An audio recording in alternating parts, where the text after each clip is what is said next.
ওম শান্তি। আজ 20 এপ্রিল 2024 প্রাত মুরলি।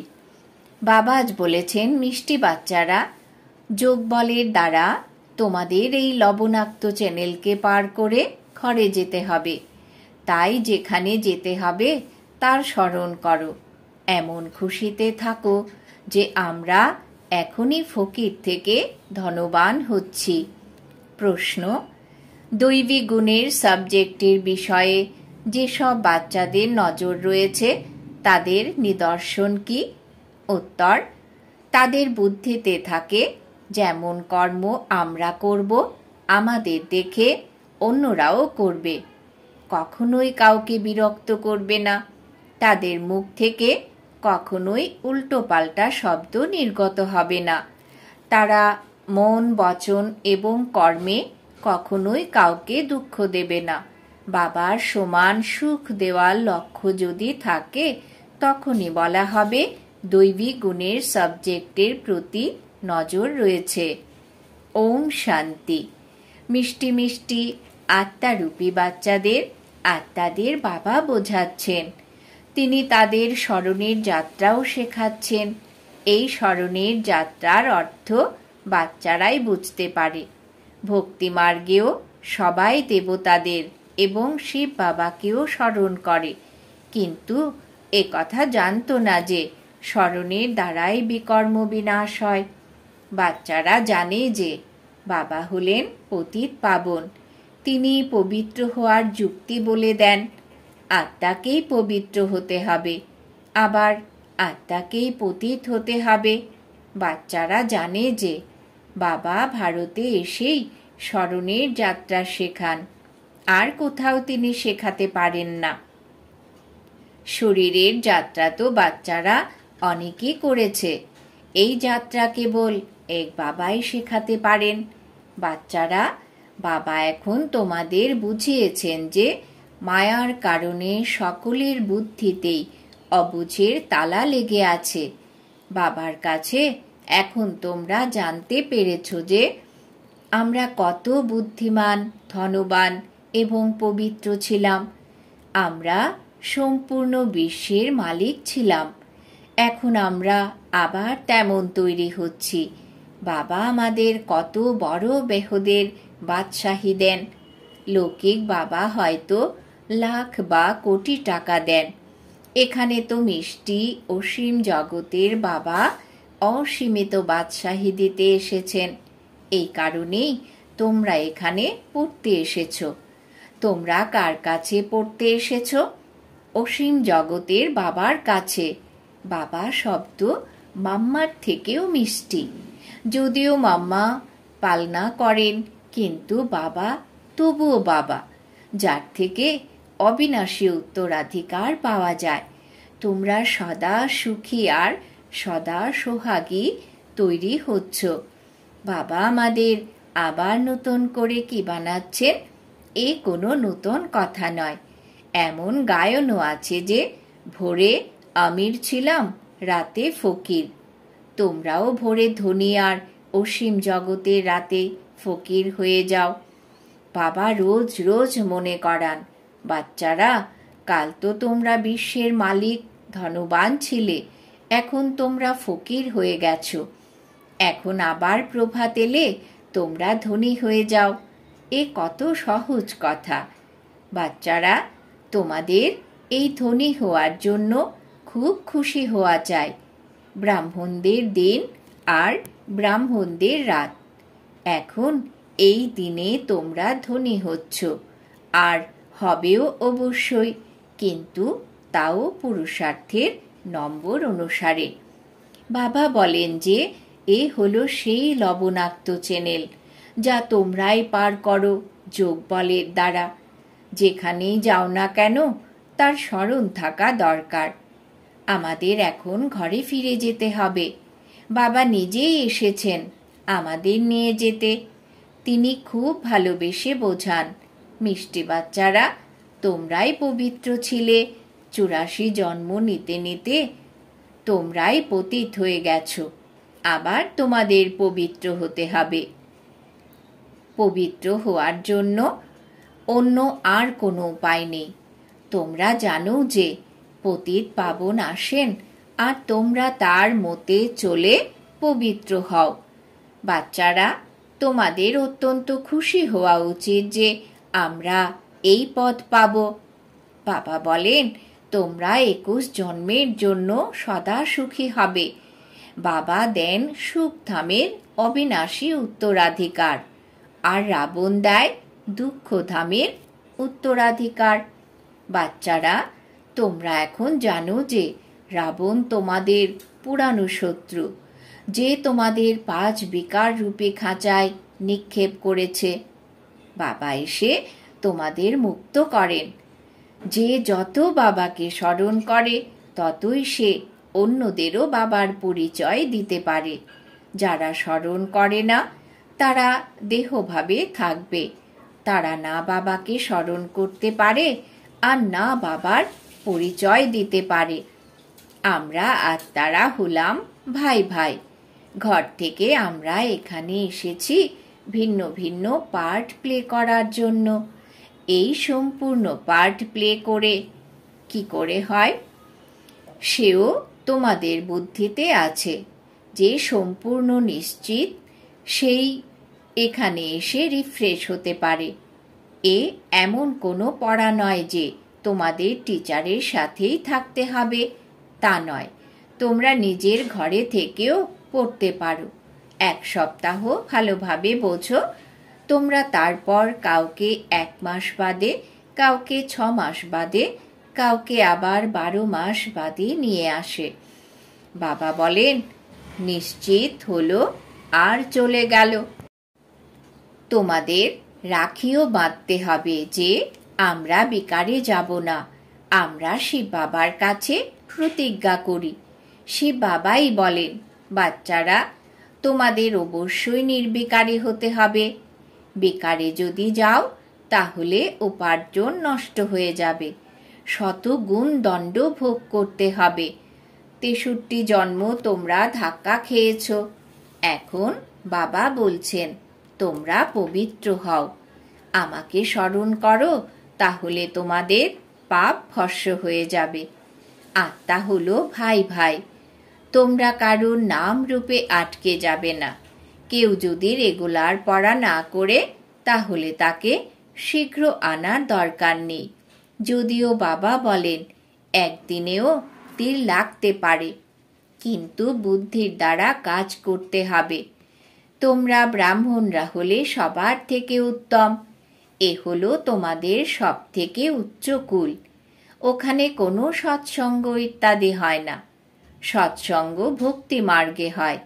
তোমরা জানো যে সতের সঙ্গ উদ্ধার করে। সতের সঙ্গ তখনই মেলে যখন সত্যযুগের স্থাপনা হওয়ার হয়। এ কথা কারোর বুদ্ধিতেই আসে না, কারণ বুদ্ধির তালা বন্ধ হয়ে আছে। এখন তোমাদের সত্যযুগে যেতে হবে। এই পুরুষোত্তম সঙ্গম যুগেই হলো সৎ এর সঙ্গ। ওই গুরুরা তো সঙ্গম যুগের নন। বাবা যখন আসেন তখন বাচ্চা বাচ্চা বলে ডাকতে থাকেন। ওই গুরুদের তোমরা বাবা বলবেই না। বুদ্ধিতে একদম গোদরেজের তালা লেগে আছে। বাবা এসে এই তালা খোলেন। বাবা এসে কত যুক্তির রচনা করেন যাতে মানুষ হিরে তুল্য জীবন তৈরি করতে পারে। ম্যাগাজিন, বই ইত্যাদিও ছাপানো হয়। অনেকের কল্যাণ হলেই তোমরা অনেকের আশীর্বাদ পাবে। প্রজা বানানোর পুরুষার্থ করা উচিত। নিজেদের বন্ধন থেকে মুক্ত করারও প্রয়োজন। শরীর নির্বাহের কারণে সেবা তো অবশ্যই করতে হবে। এই ঈশ্বরীয় সেবা হয় ভোরবেলা আর সন্ধেবেলা। ওই সময় সকলেরই অবসর আছে। যাদের কাছে তোমরা লৌকিক সেবা করো তাদেরও পরিচয় দিতে থাকো যে তোমাদের 2 জন বাবা। লৌকিক বাবা সকলের আলাদা, পারলৌকিক বাবা সকলের একজনই। তিনি হলেন সুপ্রিম। বাবা বলেন যে এখানে আমারও পার্ট আছে। এখন বাচ্চারা, তোমরা আমার পরিচয় জেনে গেছো, আত্মাকেও তোমরা জেনে গেছো। আত্মার জন্য বলা হয় ভ্রুকুটির মধ্যে ঝলমলে এক অদ্ভুত তারা। সে অকাল সিংহাসনে বিরাজিত। আত্মাকে কখনোই কাল গ্রাস করতে পারে না। আত্মা কেবল অস্বচ্ছ এবং স্বচ্ছ হয়।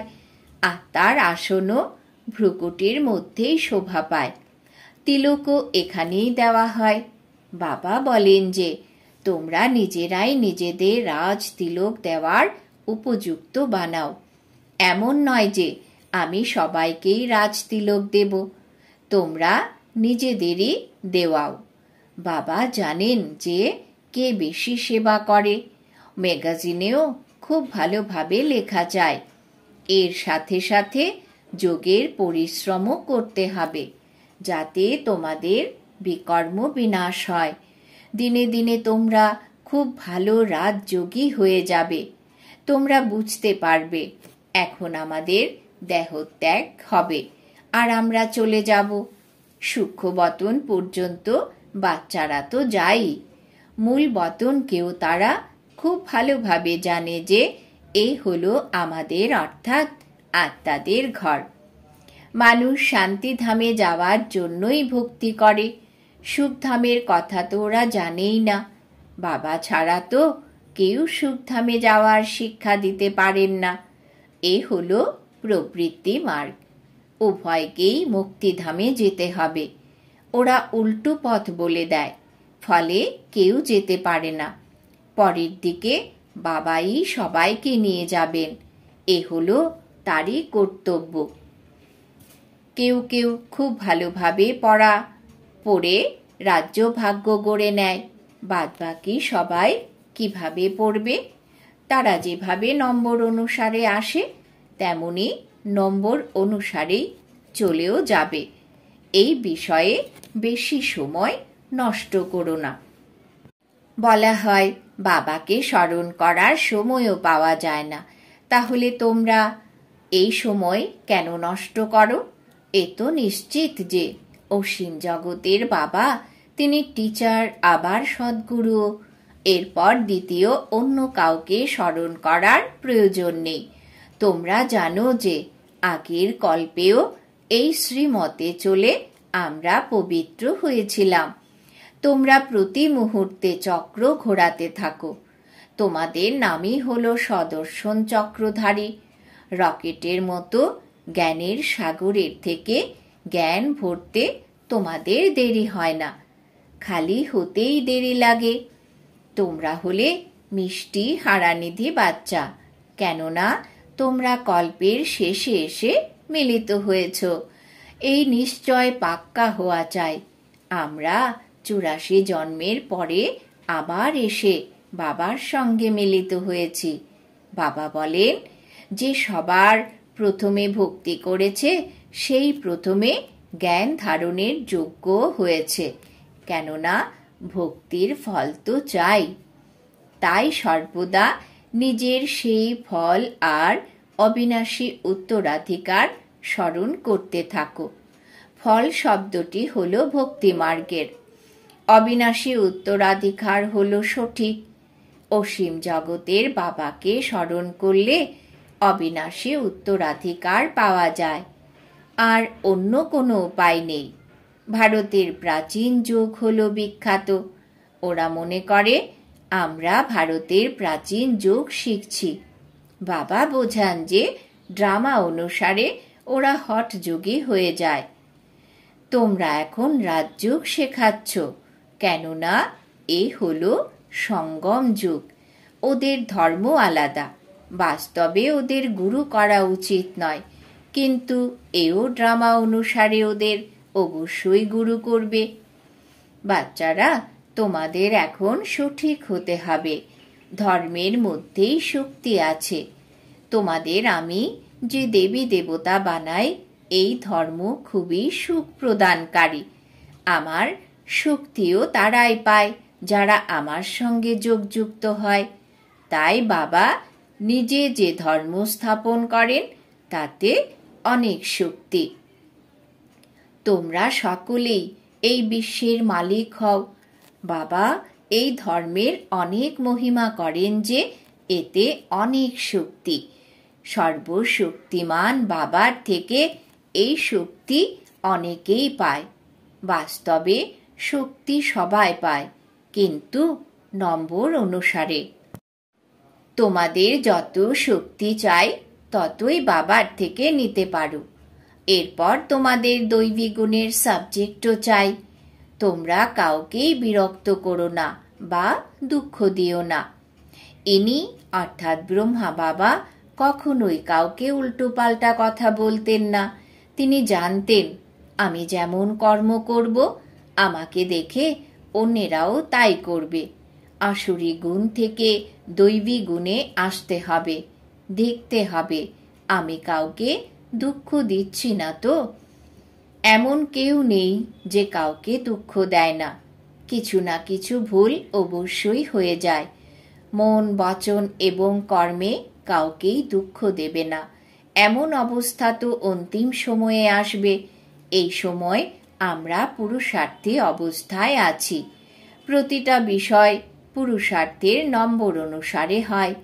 সবাই সুখের জন্যই পুরুষার্থ করে, কিন্তু বাবা ছাড়া কেউ সুখের দান দিতে পারে না। সোমনাথের মন্দিরে কত হীরে জহরত ছিল, ওইসব কোথা থেকে এসেছিল? মানুষ কিভাবে বিত্তবান হয়েছিল? সারা দিন এই পড়ার মন্থনে থাকতে হবে। গৃহস্থ জীবনে থেকে কমল পুষ্পের ন্যায় পবিত্র হতে হবে। তোমরা এমন পুরুষার্থই করেছ, তাই তো মালা তৈরি হয়েছে। কল্পে কল্পে তা তৈরি হয়। মালা কার স্মরণে তাও তোমরা জানো। ওরা তো মালা জপ করেই অনেক আনন্দিত হয়। ভক্তিতে কি হয় আর জ্ঞানে কি হয় এও তোমরা জানো। তোমরা যে কোনো মানুষকেই বুঝিয়ে বলতে পারো। পুরুষার্থ করতে করতে অবশেষে পূর্বকল্পের মতো রেজাল্ট সামনে আসবে। প্রত্যেকেই নিজেকে পর্যবেক্ষণ করতে থাকে। তোমরা বুঝতে পারো যে আমাদের এরকম হতে হবে। পুরুষার্থের মার্জিন পাওয়া গেছে। পুরুষার্থের নম্বর অনুসারে বাবাও তোমাদের স্বাগত জানান। তোমরা বাচ্চারা যেভাবে বাবাকে স্বাগত জানাও, তার থেকে বেশি বাবা তোমাদের স্বাগত জানান। বাবার কাজই হলো তোমাদের স্বাগত জানানো। স্বাগতের অর্থ হলো সদ্গতি। এ হলো সব থেকে উচ্চ স্বাগত। বাবা তোমাদের সকলকে স্বাগত করতে আসেন। আচ্ছা, মিষ্টি মিষ্টি হারানিধি বাচ্চাদের প্রতি মাতা পিতা বাপ দাদার স্মরণের স্নেহ সুমন আর সুপ্রভাত। আত্মাদের পিতা তার আত্মারূপী বাচ্চাদেরকে জানাচ্ছে নমস্কার। আমরা আত্মারূপী বাচ্চারা আমাদের অতি প্রিয় মাতা পিতা বাপ দাদাকে জানাই স্মরণের স্নেহ সুমন, সুপ্রভাত, নমস্কার। ধারণার জন্য মুখ্য সার। 1 নম্বর, অনেকের আশীর্বাদ প্রাপ্ত করার জন্য কল্যাণকারী হতে হবে। শরীর নির্বাহ করার কারণে কর্ম করেও নিজেকে বন্ধন মুক্ত করে সকাল সন্ধ্যা অবশ্যই ঈশ্বরীয় সেবা করতে হবে। 2 নম্বর, অন্য বিষয়ে নিজের সময় নষ্ট না করে বাবাকে স্মরণ করে শক্তি অর্জন করতে হবে। সৎ এর সঙ্গেও থাকতে হবে। মন, বচন এবং কর্মে সকলকে সুখ প্রদান করার পুরুষার্থ করতে হবে। বরদান। বাবা আজ বরদান দিয়েছেন, পবিত্রতার বরদানকে নিজ সংস্কার বানিয়ে পবিত্র জীবন বানানো, পরিশ্রম মুক্ত ভব। পবিত্রতার বরদানকে নিজ সংস্কার বানিয়ে পবিত্র জীবন বানানো, পরিশ্রম মুক্ত ভব। ব্যাখ্যা। কোনো কোনো বাচ্চার পবিত্র থাকতে পরিশ্রম লাগে। এর দ্বারা প্রমাণিত হয় যে বরদাতা বাবার থেকে জন্মের পর বরদান নেয়নি। বরদানে পরিশ্রম লাগে না। প্রত্যেক ব্রাহ্মণ আত্মার জন্মানোর প্রথম বরদান হল পবিত্র ভব, যোগী ভব। যেরকম জন্মের সংস্কার খুব পাক্কা হয়, তো পবিত্রতা হল ব্রাহ্মণ জন্মের আদি সংস্কার, নিজস্ব সংস্কার। এই স্মৃতির দ্বারা পবিত্র জীবন বানাও, পরিশ্রম করা থেকে মুক্ত হও। স্লোগান: ট্রাস্টি হল সে যার মধ্যে সেবার শুদ্ধ ভাবনা থাকে। ট্রাস্টি হল সে যার মধ্যে সেবার শুদ্ধ ভাবনা থাকে। আজকের সমান আমি ট্রাস্টি আত্মা। ওম শান্তি।